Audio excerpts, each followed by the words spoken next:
Karanlık sokaklar yaşamına, başarı adımı adımına. Yaşamım her gün sonuna eriyor, bu şarkı geliyor alayına. Karşında kim var kimi basar, sana şansını verene de bir kere de şans vermediler. Gene ezmediler sizi, yaptıklarımızı sevmediler. Deli gibi para içimdeki yara, gece bir de asla yüreğiniz kara. Benim ritimlerim merbedenizle ve azdan az çoktan çok gidebilir tabi. Şeytana dünya uysun, bak bize uysunlar, size uysunlar.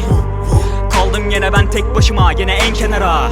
Tek başımayım, başım fazla dönüyor, kafam gidiyor. Bu hayat beni fazla yoruyor.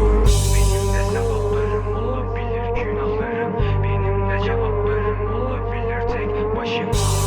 Dünya dursa bir dursa, yarın olmaz asla. Yaşamın fazla bir önemi yok, öneme olursa öneme yol. Çıkacak canını alacak, o zaman onu da bir kere kafana sok. Yaşımı zevkine yaşıyorum ve ölüyorum. Senin de olayın budur, sonumuz fazla belli oluyor mu? Deli gibiler bizim gibiler, yeni nesil yeniden yeniler. Kendini sana söz söyleyecek insanlara bir bak istersen lan fake gibiler. Köşe başları torba tutar malı ver, kaç boş işler. Gene çok işten söylüyorum ama piyasada beni dinler. Hayatım yoluna gidiyorsa kanımız akamaz, bunu da yaz. Gecenin birinde kabusun olacak, sokaklar bizimdir, onu da yaz. İnadına inadım inattır, inanmadın ki yaşantıma. Geçmişim kirli ve kalıntılar, yapamaz dediler ve yanıldılar. Benim de sevap